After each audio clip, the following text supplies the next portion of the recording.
that favor on me. You see how we moving, you can't blame it on me. I owe it all to Jesus, show him to the... Yo, with the baby in the back. We are back in action. We have a huge special guest today with us. A man who, when I was a young boy, just jumping off the porch, I was able to lean on him when I jumped off in Kansas and use him as a resource, as a mentor. A man that I appreciate a lot, man. A man who's now training and has his own training program. If you don't know who he is, you're going to know who he is soon. Aaron Miller, guys. Aaron Miller. Definitely. Man, I appreciate you guys for having me. Thank you. Yes, sir. Appreciate you coming on with us, bro, being able to sit here and have this conversation with us. Like I said, bro, it means a lot to me because, my guy, you the coldest white man I've ever played with. I tell everybody that, bro. I'm like the coldest white man I ever played with easily. Aaron Miller, Game Mills was the coldest white man I've ever played with. But I appreciate it. You know, I want you to know that you're the only person that 3 people have came from Cocoa, Florida on the same exact basketball team. I was the only one to make it, baby. Only one to make it out. Yep. Proud of you, bro. Heck yeah. So LD, man, start us off with this prayer, bro, and then let's get into this great conversation about tonight. Yes, sir. All right.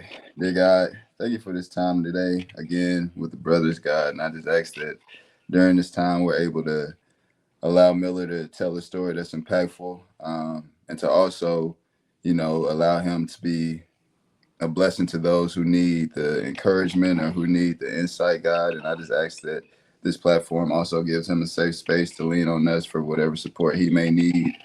And God, we just thank you for this time and we love you. Amen. Amen. That boy can pray. All right, man. First thing first, right? We gotta know how the hell you ended up at Central. Yeah. How did you get to Central? Man, I was one of those kids bouncing around schools, making excuses. I always, you know, I worked hard. That's what I did. I worked hard, but I always was, oh man, the coach, you know, this, or, oh man, this situation isn't for me. And I was always, you know, bouncing around different schools. I transferred multiple times, until, like, you know, when I got to Central and I did my junior year there. And I didn't have a choice. Like I couldn't transfer anywhere else. I didn't have anywhere else to go. So like I had no choice but to look in the mirror and be like, you know what, Aaron, it's you. It's not the coach. It's not this small school. It's not Kansas. It's not the snow. It's not anything else. Yeah. It's you. You're the problem. And I think, you know, kind of when you face those demons or when you face, you know, the truth, you don't have a choice but to lean on your own self and figure it out. Lean on God and figure out, you know, how are you going to make the most out of this time instead of the other perspective of just dreading it, like, oh man, I can't believe I'm here, you know, because if you're in that situation, like, you know, we were of a small school, it's easy to get lost and be like, oh man, this is cold, it's far away from home. There's 1,000 excuses. For sure. So when you just eliminate the excuses and I didn't have a choice but to, you know, but to make it happen and make the most of it of my final season. So. Which, again, you made the most out of that final season, bro. I could say that easily. It was fun to watch you, bro. It was fun to be a part of, bro. And I appreciate your leadership because you gave me a lot of confidence. I was just telling somebody, I can remember, bro, after a JV game at home, you walked up to me and was like, I'm finna go talk to Tony. You gonna be on varsity, bro. Don't worry about it. Right? Mm-hmm. Type shit. Literally walked right into the office on some shit. And the next day, I was just on varsity. It was no more JV for me. Yep. So, like, you were a big elevation for me with my freshman year because, you know, the freshmen don't play at Central. Real true freshmen don't play at Central. Right. They play JV. So, like, having your input also with Tony, even though I was absolutely bonkers, right? And I wasn't. I think we all were, brother. Don't worry about that. Yeah. But I also, man, I remember, brother. I remember you being I remember this, but and I thought about this before we got on here. I was like, man, there was one game after we lost, and we went on varsity, and I think you were like, man, I don't care, I didn't play, but I was telling you, I was like, no, Sam, we need you to be that energy, that spark, that person that's on a 10, regardless of whether we're winning, losing, you're playing, you're not, because like the energy that you brought to practice, like I knew that I couldn't come in and half-ass at practice. I knew that I couldn't come in and be like, oh, well, we're good. But every day was competing, whether it was you or any of the young guys. Like, and I think that's what made practice so much fun. Yeah. 100%. 100%. I agree. So at Central senior year, tell them the numbers, bro. What was the senior year like for you? I mean, I think I averaged 20 and a half. I led the conference in scoring, but you know, we didn't win the conference. I led the conference in scoring, and but man, most importantly, I found like that hard work paid off. Yeah. As far as like, man, people don't know, but the year before, like I think I only averaged like 7 points. Literally. You know, so it's like, man, and, you know, I had all, you know, in my mind of when I come there, I'm going to do this and do that, do this. And obviously my junior year didn't work out like that. But obviously senior year, it's like you stuck with it and it paid off. So I think for me, it's just like seeing that hard work pay off. And for anybody, if I don't know, if you're a person that's trying to lose weight and you can see like the progress, or if you're, I don't know, if you're trying to get to a goal and you can see the progress getting towards that goal, it's like that's what you need to keep you going. And that's what I found. And, you know, that helped me go a long way, regardless when basketball ended for me or not. It helped me. Yeah, definitely. Definitely it did. I would say, so during that time, did you have a personal trainer or was it you? Were you the one? No. To be honest with you, yeah, I didn't have like a basketball trainer. It was for me, again, like I said, like easy to go to the other perspective of, oh man, I'm out here and I don't really want to be here. But instead I just went to the gym. You know, I did a little, as much as I could with class and, you know, to get by but most importantly, I was in the gym, practice. I was there early. I'd come back at night. Like once you find your routine, it's easy to, I mean, not easy. It's easier to get on that progress, you know, to get on that line of making progress. So it's all in the routine. So I just try to be in the gym as much as possible. Yeah, hell yeah. Hell yeah. So now school's ended. Did we jump right into training? Was it right into training? No. I tried to play right after school. It was they had used a few players from our school before, the Athletes in Action. Yep. So I went to like Puerto Rico. It wasn't no money involved. It was I went to Puerto Rico and we played like 4 or 5 teams to, you know, basically to get your film. So it's like your film against like other professional teams. To be honest, like they weren't, you know, it wasn't the best competition, but I got the film. Everybody is there, you know, it's about spreading the gospel. But me, I was just like, God, I understand that, but I got a hoop right now. You know, for sure. You know, to be honest with you, I wasn't there for, you know, the right reasons, but I was just trying to hoop and, you know, get some film and keep playing. And but at the same time, my mom needed, you know, some help at home, and so I got a elementary PE assistant job. And I said this on a podcast before, but I think I was making $16,000 for the year. And one of those assistant jobs is called a paraprofessional, and you have to have like you don't have to have a degree, but I graduated from Central and I had my degree. So, but I was just doing it because, man, I got to wear basketball shorts and it was comfortable. Like I made some money while I could still, you know, how it is with school. Like you're there from 8 to 3, but afterwards I can go hoop, and it's only, you know, during the school year. So all summer I had off. So, and I mean, when that wasn't making enough money, I just like started training kids. And to be honest with you, it was like fat kids that were, you know, in the band, like trying to make the team, or it wasn't like it wasn't elite hoopers right away. It was just anybody that would give me an opportunity. But like you just said, I didn't have a trainer in college or anything like that. So I was just going to the gym, making up my own stuff. And that's what I used with those guys. Yeah, exactly. Man. So I got a question, bro, because I think I met you right after COVID in 2021 when we were hooping with CQ and Murph at Lifetime. Yeah. So take us back to that time after COVID. What was kind of the process for you mentally, like figuring out what you wanted to do when it came to whether you would, you know, train or take it serious? Like what made you say, okay, I'm gonna go full time and do it? Well, to be honest with you, man, after my first year of doing the elementary PE job for like that 16 that I told you, I passed the test to be a full-time PE teacher. So a lot of people don't know this, man. My first 5 years after that first year, so my first 5 years, I was a full-time elementary PE teacher while I was training, NBA guys and college guys. A lot of people don't know that, but in my mind, I was like, man, me and my wife are about to have our first child. This gives us insurance. Like I said, like I leave here at 3. I'm training people before work. I'm training people on my lunch break.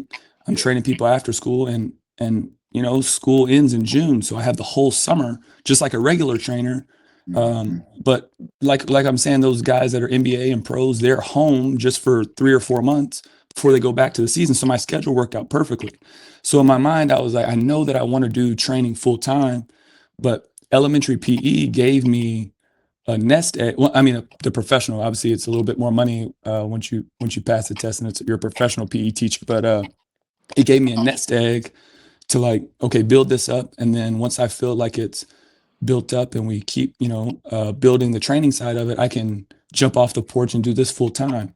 And again, like I said, no disrespect to anybody else, but it's different if you don't have kids or if you live at home. And I tell all my friends, man, you need to stay at home with your mom and dad as long as you can and put as much money in your savings account as you can. Because once bills start, they don't stop. They don't stop. Once you have kids, no one cares anymore what your excuses are. You have to make it happen. So, man, that was, a lot of people are like, Aaron, how could if LeBron James gave you an opportunity, why would he hire a part-time basketball trainer? I don't know if you watch Shark Tank, but they always ask them like, is this your full-time job? And if they say no, they're like, well, why would I invest in somebody that's not their full-time job? So once I built up, enough where I felt comfortable to jump and do this full time, I was all in. Yeah.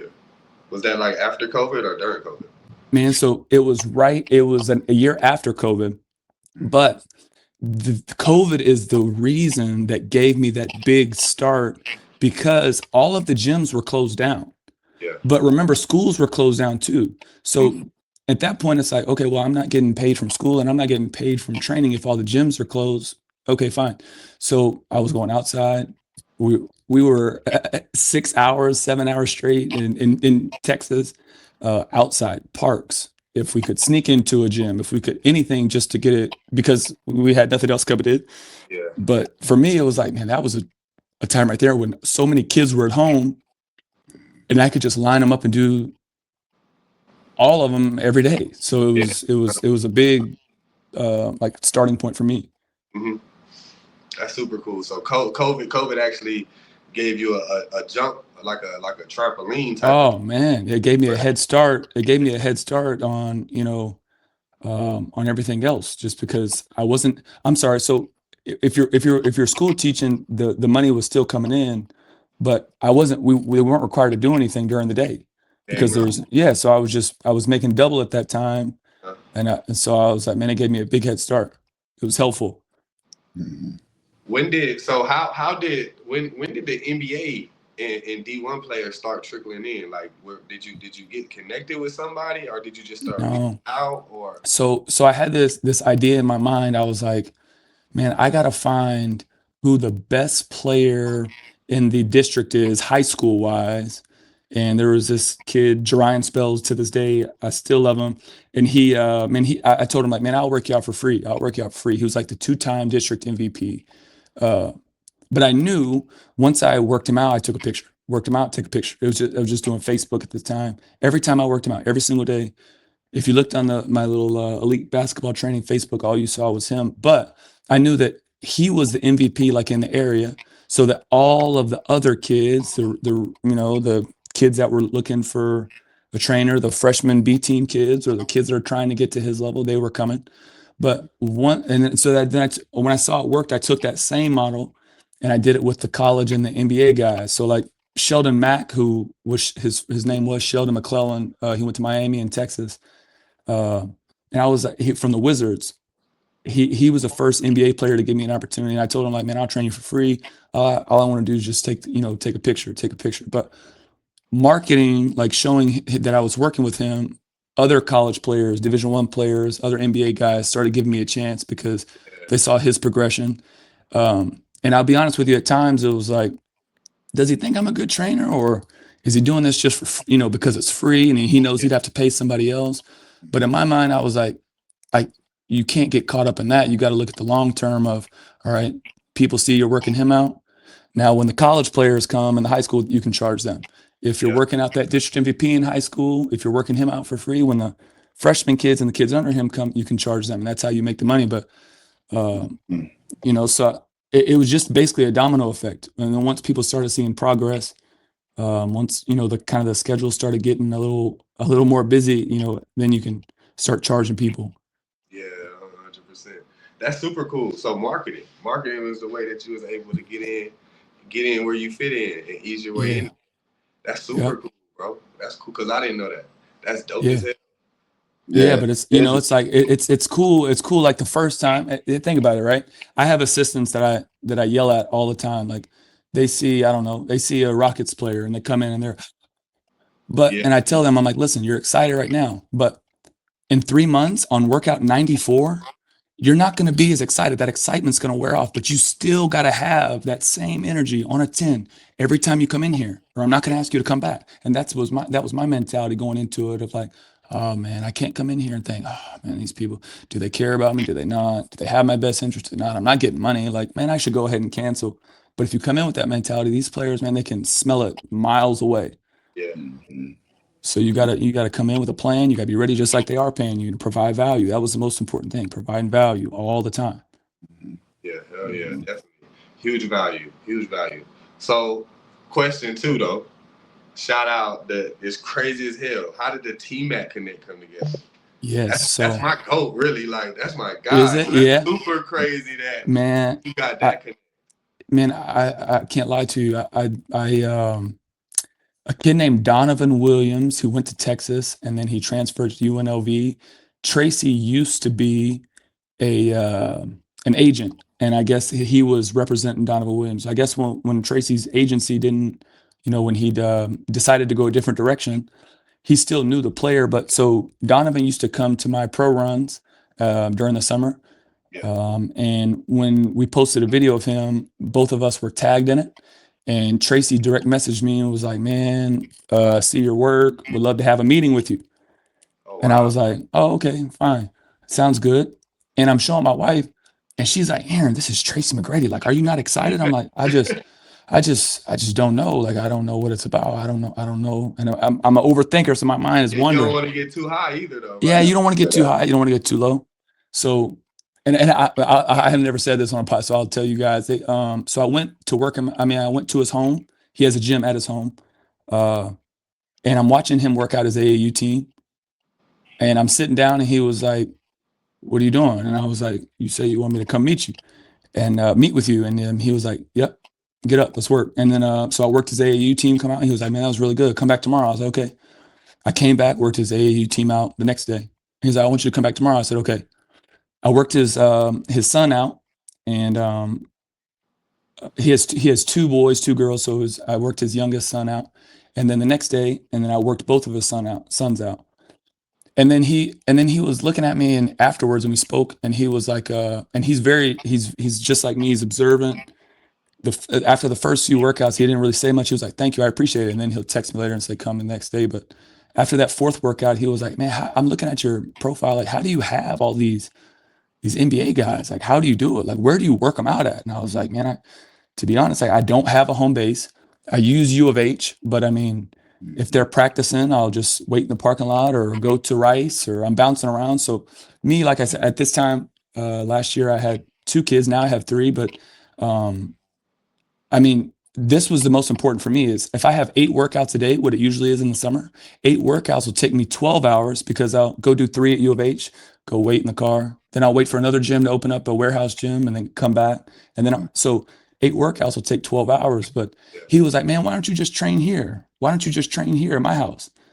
And look, this is where people think I'm crazy, but I came home and I was like, it'd be different if, he saw me come up or we grew up together or like out of love, like you're just trying to help me out. But in my mind, I was like, man, there's got to be something. Like, is he trying to get close to one of these players, and or is Yeah. he, because think about it, if six agencies are sending me different players, if I don't know, if Tracy was affiliated with an agency and one of the agents that send me a player ends up being, turns to a different agency, they're going to be looking at me like, Aaron, Yeah. what?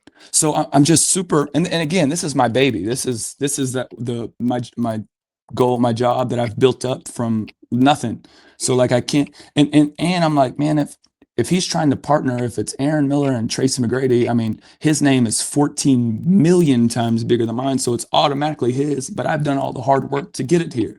Yeah. So I know it sounds wild, but I was kind of hesitant at first to be like, why are you helping me? Like, yeah, I'll partner with you, but why are you doing this for me? Why are you doing this? And he was like, no. It don't sound wild at all, brother. Like it makes sense. Like this is your baby, bro. It's something you built. It's not something Right, that right. you'll be able to just be like, Exactly. join. Yeah. So I was like, so he was like, man, train here. And I was like, okay. So I know how it goes. If you use a coach's high school, right? Yeah. To train, you're like, okay, look, I'll train the high school kids, your high school kids, 1 hour for free, but then let me use the gym before or after for an hour. That's how most of this goes. He was like, no. I want to pay you to train my boys too. And I was like, wait, you're gonna let me use the gym for free as much as I want, and you're going to pay me to train your kids? And he was like, yeah. And so I was like, yeah, something's missing. Something's not sounding right. Something's not sounding right. Like, I don't know it. But man, ever since I've been there 2 years now. Ever since I've been there, like I said, there's like a glass wall where the weight room is, and he sits behind and he watches. He's never came out on the court. He's not one of those dads that, like, if I am training his kids, he's never ever jumped out there and tried to be the trainer. He's opened doors for me. When I've asked him for advice, he's tough as hell on me. And that's what I want. I don't want you're doing great, you're doing good. I want like, hey, you need to look at this, because I want to get better. I want to keep going. I don't want to get complacent. I don't want to get comfortable. And he's pushed me. I've turned opportunities down with different brands and stuff like that, because I really believe in what we have going. He just, got the ABCD license for Adidas to come back through. And people don't know, just because there's so many Nike and Puma circuits now, but ABCD camp when I was in high school and college, like, it was the camp. Yeah, sure. It was the camp. That's the camp you want to try to get to.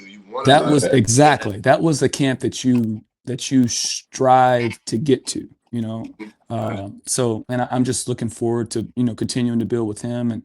And for me, it's like, man, I can't question the people around me, because I'm so worried and focused on my job. So it's like, man, it's nice to have somebody that, like, man, he has my best interest, and I don't have to worry about him. Like, oh, is he, I don't know, is he going to do this or take the gym or mess the partnership up? Because, man, in 2 years, you think you'd see a flaw, but man, he's just been amazing. Man, that is super cool, bro. Yeah, that's cool to hear too, because like I said, bro, at one point, right, before I knew better, that's somebody that I idolized. That's somebody that I watched his game and was like, okay, I'm not as athletic, but what can I take? You know what I mean? Like, how can I mimic myself after him, bro? So definitely, that's super cool to hear how cool he is as a person.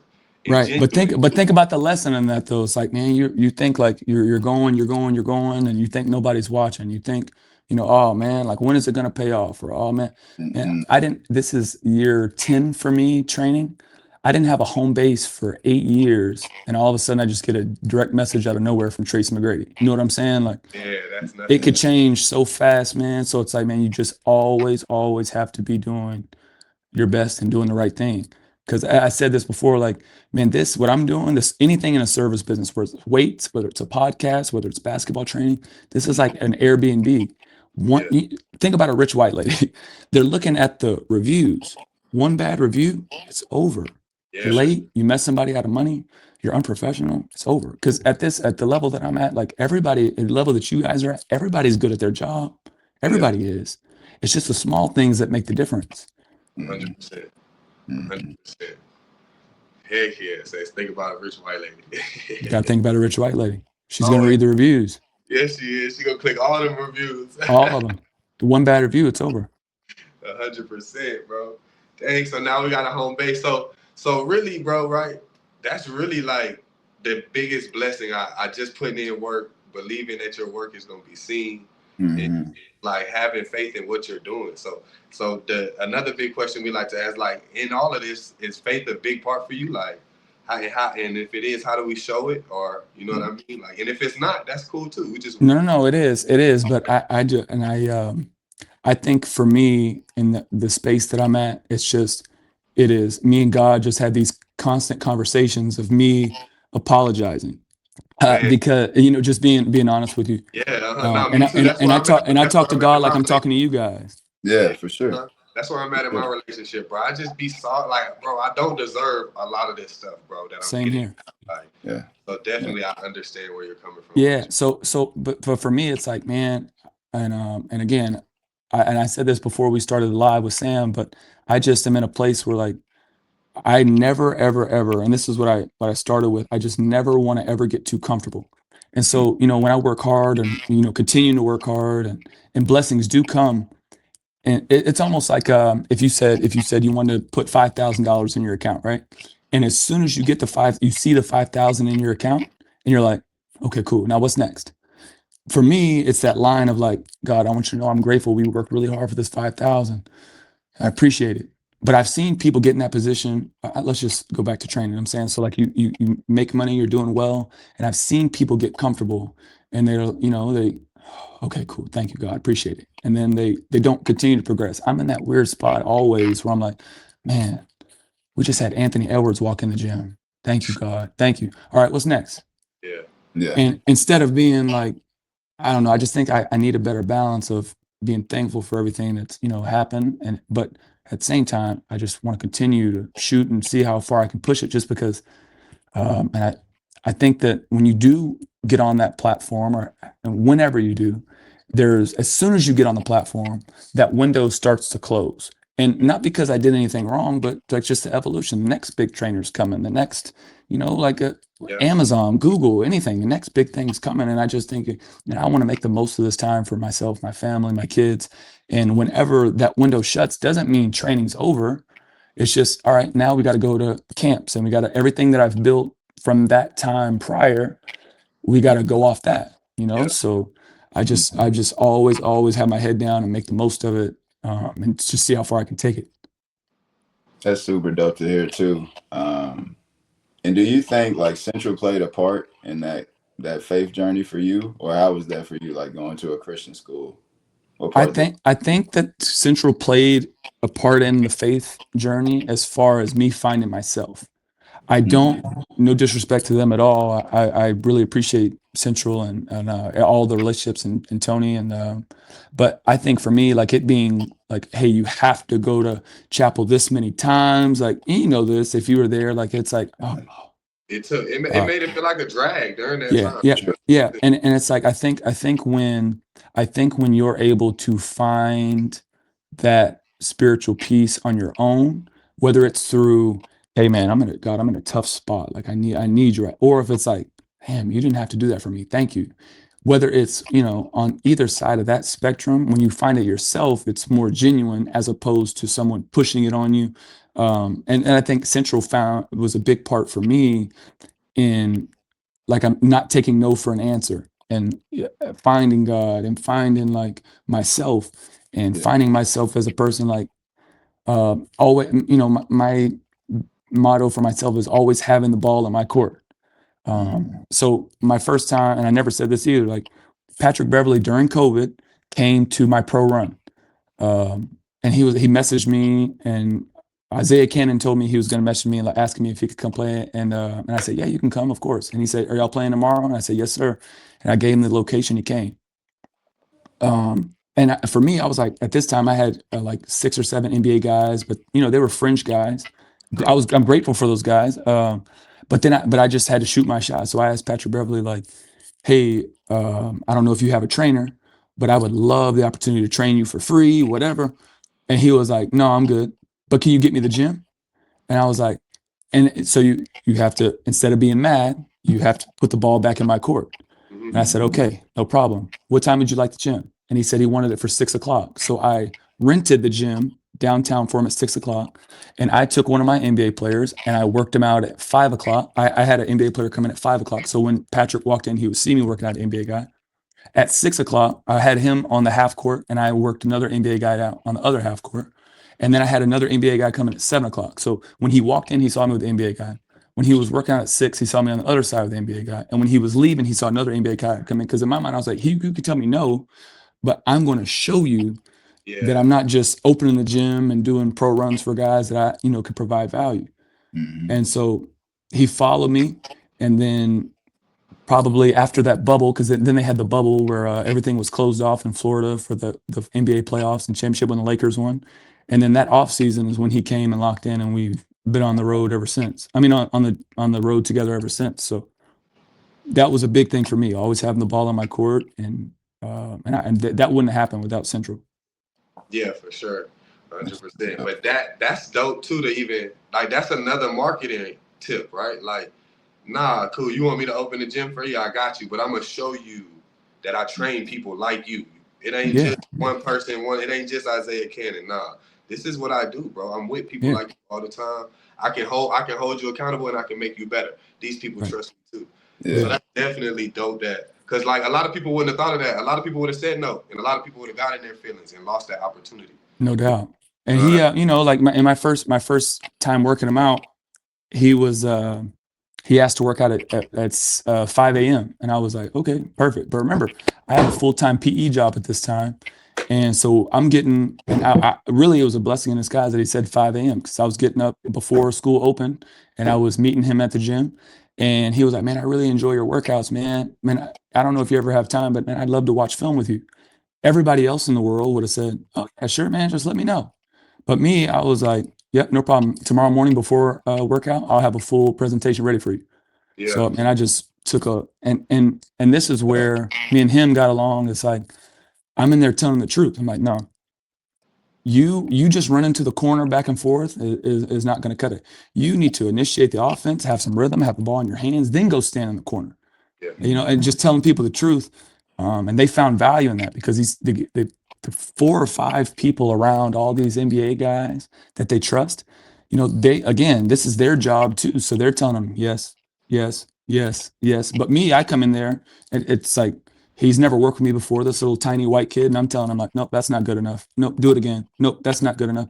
But they appreciate that because it's not just checking boxes, getting a sweat in and, oh, I worked out today, I can go home now. And this guy, like, he had a different perspective. He told me the truth. That's what I need. Yeah. Mm-hmm. I think it's super dope too. Hearing the no on the mental aspect, not just falling to that victim of like, okay, my chance, right? So being able to stay balanced in that moment is super dope.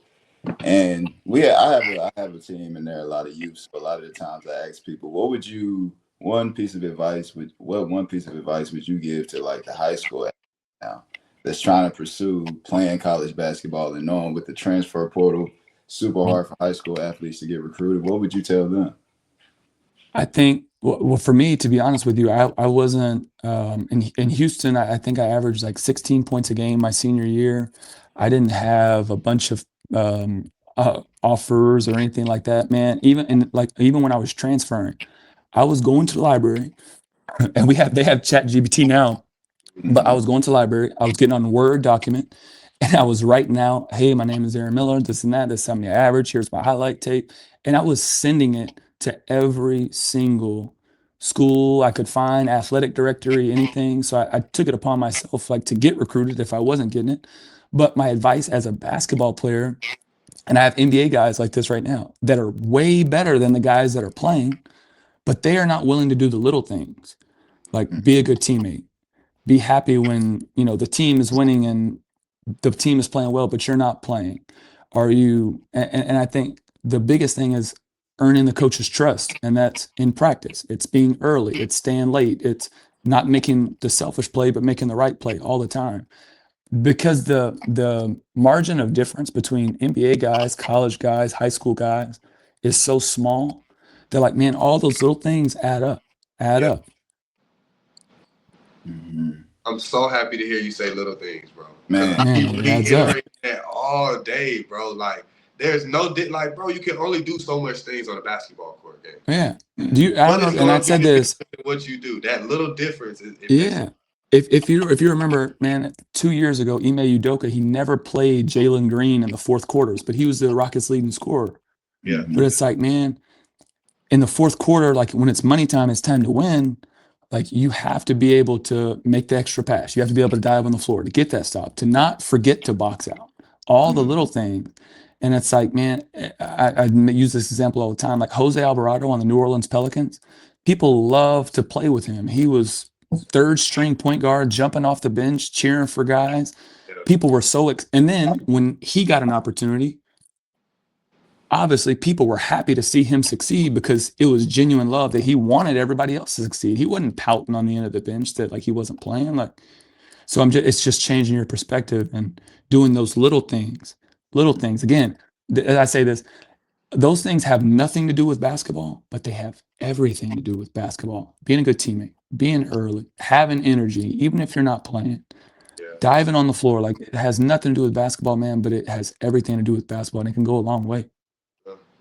Yeah, that's how I got on the court my first couple of years in college, man. But you have the most energy. Like think about it. If you're on the road, a 3-game road trip, and then you come in, Sam, like you have energy. Now all of a sudden it brings the rest of the guys up. You know what I mean? If you came in and you're like, oh man, we're on a 3-game road trip, man.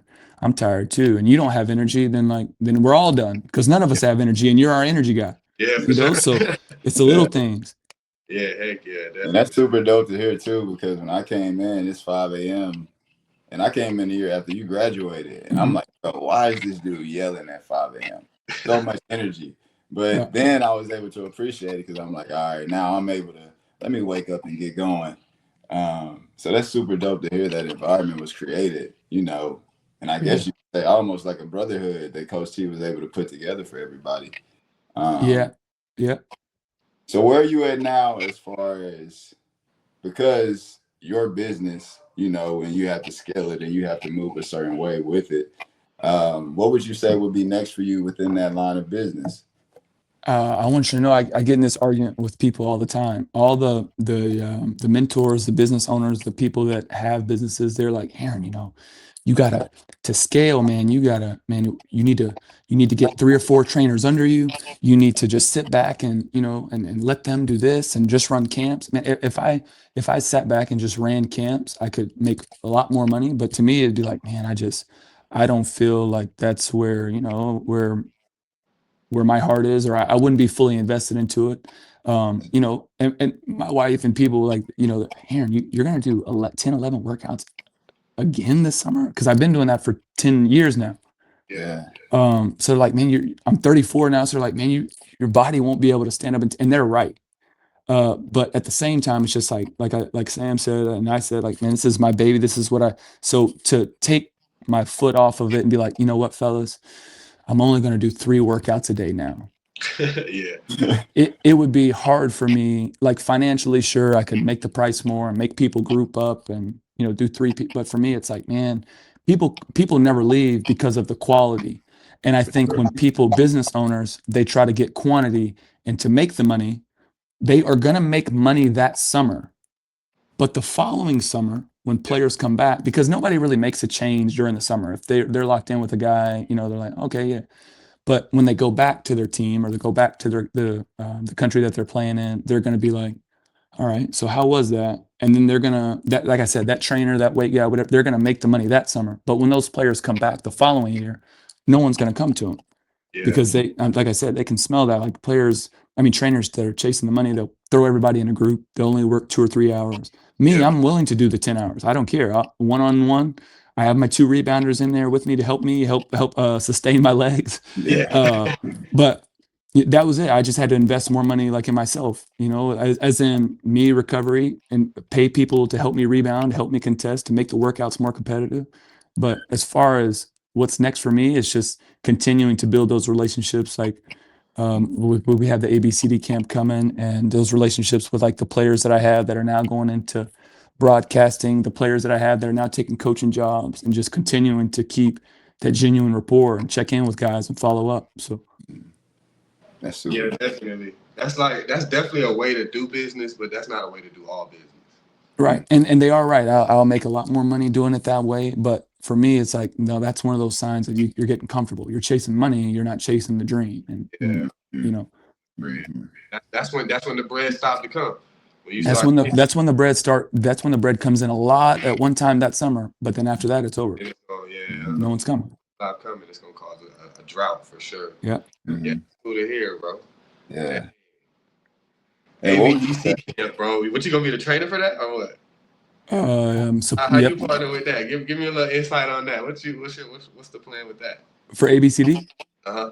So man, to be honest with you, I had Chris Paul and Jason Tatum, the Jordan Brand Camp stuff. We just kind of felt like it was a conflict of interest. I am going to be helping. I'm doing a Jason Tatum camp next weekend in LA for Jordan and Jumpman 23. But then when ABCD comes in July with Tracy, we'll be locked in with that, and it's going to be, we're hoping to make it just like how it used to be.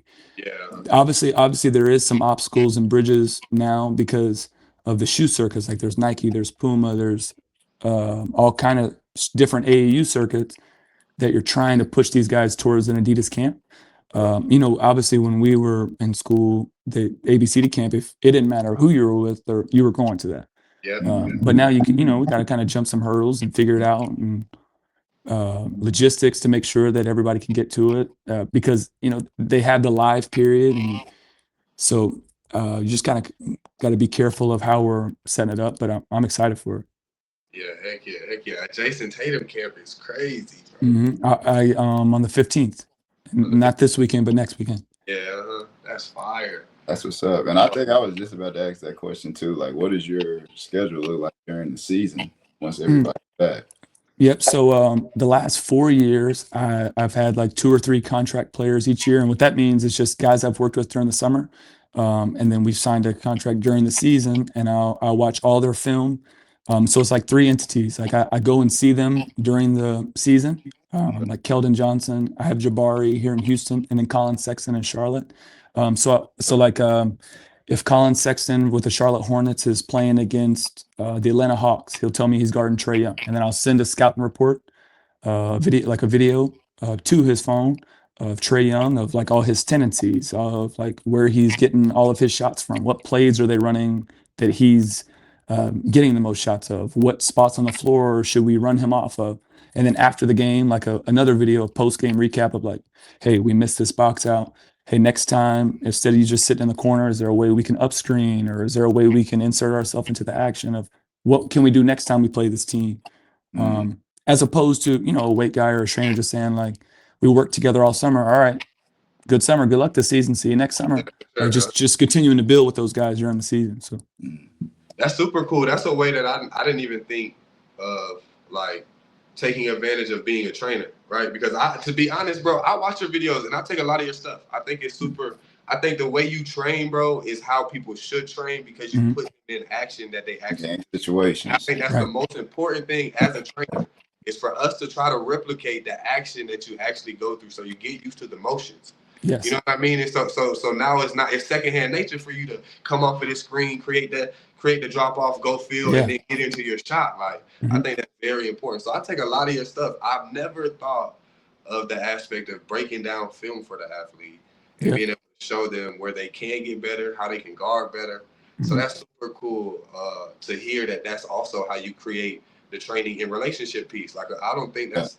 I mean, unless you got that from somebody else, I haven't heard that from a lot of people. No. Because just think about it. Like if you're a trainer, then if you didn't do that, then you're only, making money 4 months of the year, and then you got to rely on that 4 months for the following 8 months, and that's hard. So I just always thought, again, my mindset of how can I provide value? How can I be an asset? How can I be someone that continue to build with these guys instead of just, hey, see you next summer?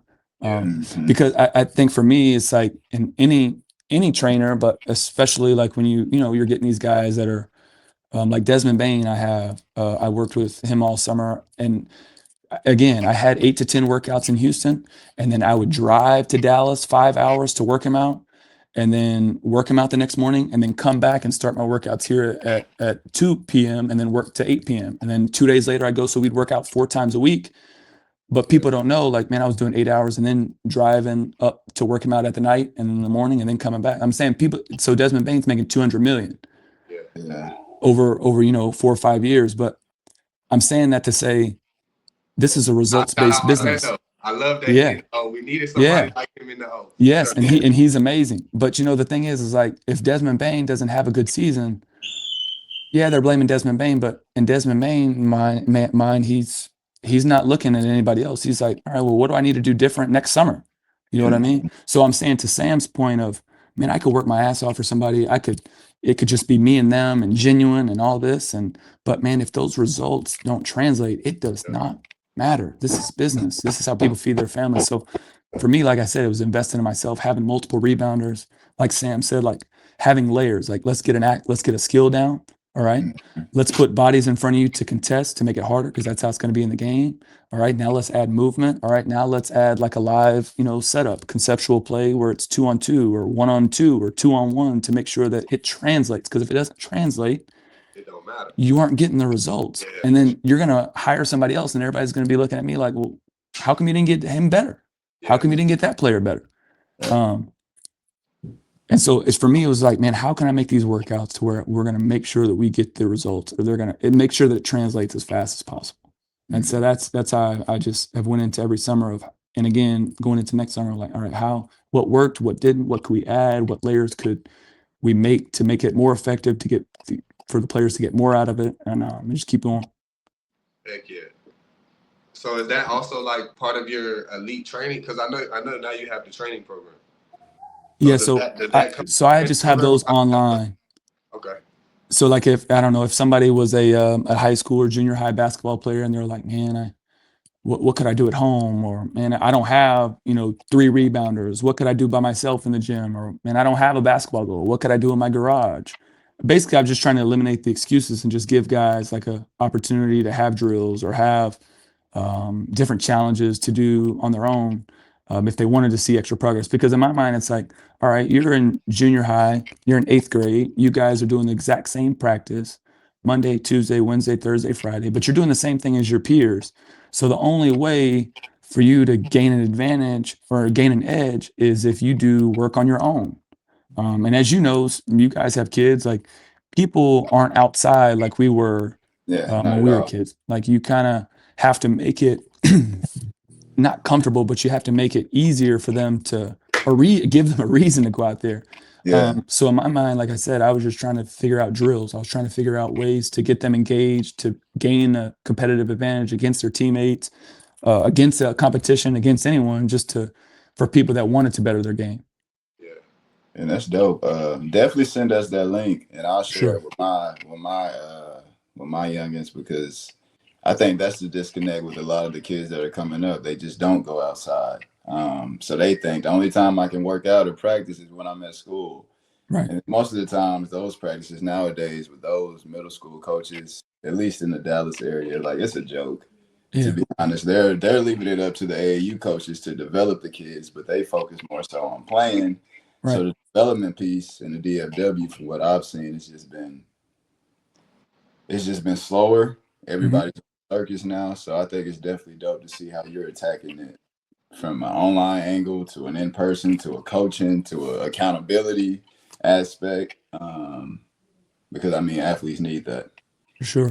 Point blank period. Athletes need that. Definitely.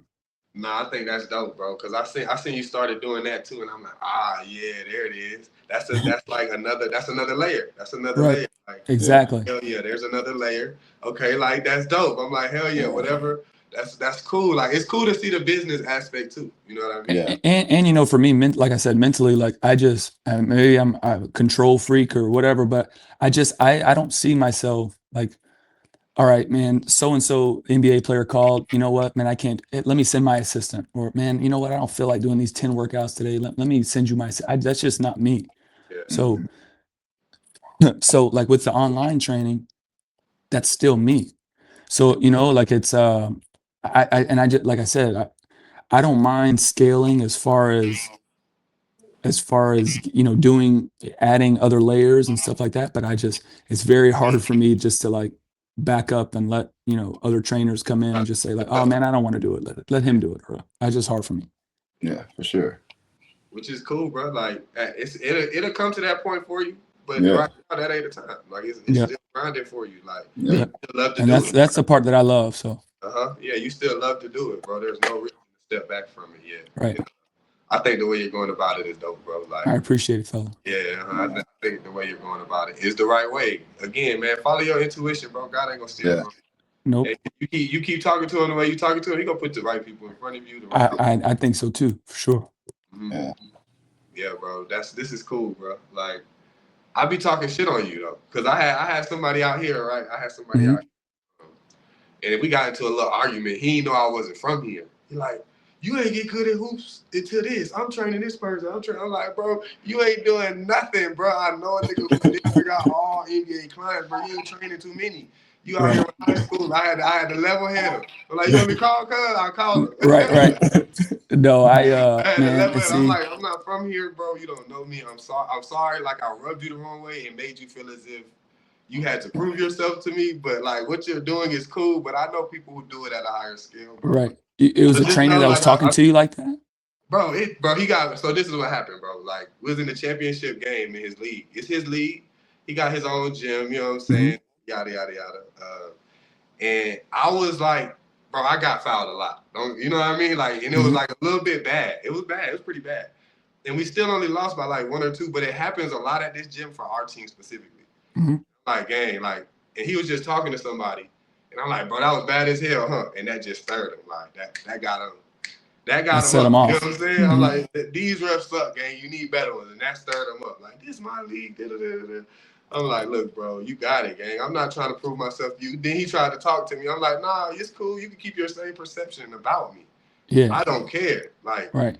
that doesn't affect me at all. You know what I mean? So I didn't really think that's another reason too that. Nah, like I'm not saying I hate the guy because of it or anything. It was just an interaction we had. Right. I didn't take it to heart because I don't care. Right? I didn't care.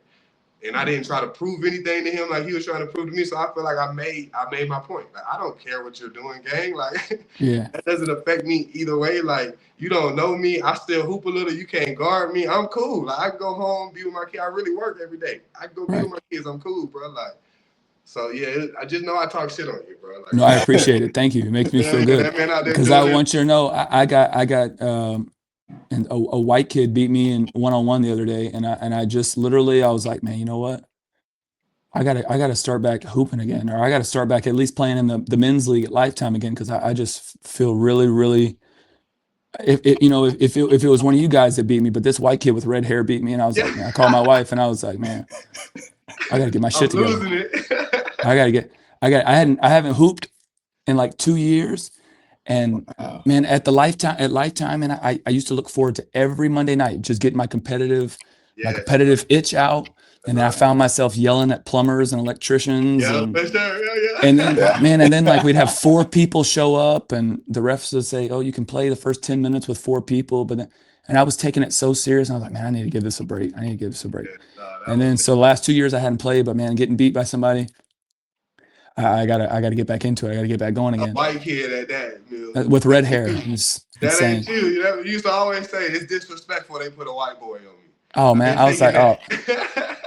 Every time I played someone one-on-one in high school, college, they'd be like, hey, if someone beats me, fine, but I can't let you beat me. I can't let a white kid beat me. I was like, okay. But then a white kid beat me. I was like, okay, and I see how they feel. I just cannot. Especially a redhead white kid. Shout out redheaded white kid. God, he kicked my ass too. Yeah. Shout out him. Get my dog back in the gym. I gotta get back in there. You gotta get in there, bro. We still young. We ain't too old. I don't know, man. Some days I wake up and I don't feel as young as I used to. But man, after that, it gave me a wake up call. I got to get back going. Yeah, you gotta stretch a little. Sure. Yeah, stretch a lot of water, hydrate. He don't be stretching at all, LD. Nope. Oh yeah, you got to stretch 10 minutes in the morning. That's the challenge from the brothers. 10 minutes. Yeah, I have to. Yeah. Man, yeah, I still be hooping though, bro. So definitely you do? Get back into it. Let me know. I'd love to like come out there and pull up. For sure. I'd love to have you play. I still be hooping a little bit, man. You know, it's fun for me still. I don't take it as serious though. That's what I can say. It's like so much fun for me, bro. Like, Really? yeah, bro. Like I've never been in the position because I've always been so critical of myself when it came to hoops. That it ain't never really been fun for me, even though it's been my outlet. Right. That it ain't never really like I loved it and it's been my outlet, but it was never fun. And Right. then 2 years ago, bro, I don't know what happened. Really, I just stopped taking it as serious, and it really just was out there like, what am I here for? Really, just to score. Like I'm just out here just to get my shots up, bro, and leave. So let me have fun getting my shots up. Yeah, you might as well have some fun while you're doing it. Yeah. Exactly, bro. So now I'm actually having fun, right? I'm still taking it serious. I'm still competitive. I still don't like to lose, but it's actually, bro, a lot of fun right now. You know? That's good. That's good. I would say you're smiling. You know what I mean? Like, right. I'm not on probation no more. I might be able to shoot for the stars. You know what I'm saying? There you go. But nah, I enjoy the family, bro. I wouldn't want to leave them for nothing. So absolutely, it's the only thing that matters in this world. Let's impact into that for you a little. All right. Because I remember it's still shorty that you was with in school, right? Yep, same one. Yeah, still rocking out. See, that's crazy, right? That's a long time. Man, we've been married for like 9 years. Growing, Man, congratulations. having kids, how's all that been? Man, being a dad is the most important thing to me in my life. People don't know this. My dad actually passed away like two and a half years ago. And we weren't super close, you know, but just for me, it was just kind of, I know that, you know, I've missed so much in my kid's life as far as like, man, I got to take this opportunity. I got to go do this because, man, if people, you know, had the opportunity, people would kill for this opportunity. So, I've missed a lot of things. You know, even with my wife, like her birthdays, anniversaries, but in my mind, it's like I've sacrificed so much so that we can get that time back later. You know, and I think a lot of people lose sight of that. You know, they think I'm going to go do this and go do that, and they don't remember the reason that you're doing this is to get that time back. And so for me, it's like at some point I want to be able to put myself in a spot to put all of us in position where I can get that time back, you know? And so it's been a lot of sacrifice. It's been hard. It's hard. My son is in first grade now. I coached his kindergarten team. I'm at every practice. I'm at every game. My daughter has gymnastics and cheerleading 2 or 3 nights a week. I try to be involved as much as I can. I take my kids to school every single day. And I think just as a parent, like I have those non-negotiables. Like I'll go do the 8 workouts, but you can't do it. You can't work out from 8 to 9 a.m. because I got to take my kids to school. You can work out at 6. You can work out at 10, but you can't work out from 8 to 9 a.m. I got to make sure I'm, you know, doing those things that are important to me and getting that time with my family. So it's just a good balance. And my wife is key and all this, like to make sure that I'm not missing certain things and she never complains. She never asks me for anything. So when she does say, hey, you need to be at this, I make sure I'm there because she doesn't ask me for anything. So. That's super dope. Happy wife, happy life. Man. Happy wife, happy life. Man. Nah, bro, this has been amazing, bro. Seriously, dog. I really appreciate you. Just know, man, we got to talk more, bro. I miss you, bro. Man, I miss you guys. This is I fun. talk about it a lot, bro, because you are one of the funniest people I met, bro. Especially you a wild dude, bro. You did some wild things, bro. The things I've done in my life, I'm not proud of, but man, I was finding myself at that time, and man, maybe it helped me help somebody else. I don't know. Yeah, hey, bro, it helped me, bro. It helped me for sure. Yeah. Kansas, bro. I appreciate you. So definitely know we got to talk more than just on here, bro. For sure. We just want to give you your flowers, bro, and we appreciate you taking your time. Man, I thank you guys. Thanks for having me. I love you both, man. I love what you guys are doing. Anything I can help you guys do, man, please let me know. Yeah, that means the world. I'm gonna pray us out, bro, and then that'll be it, gang. Sounds good, bro. All right. Dear Heavenly Father, we come to you today, and we just thank you for this time that you allowed us to resonate with our brother. And we just wanted to reach and touch anyone who needs to hear his story and it impacts them in a positive way, God. And we just here, and we're just grateful for the time that you allow us to be able to be in community and be able to resonate within your spirit. In your name we pray. Amen. Man. Appreciate it, fella. All right. Thank you, brother. Thank you, man. I'll see you soon. All right, see you soon, brother. That was live. Like, super live. 2 up. see that favor on me? You see how we moving, you can't blame it on me. I owe it all to Jesus, show him to the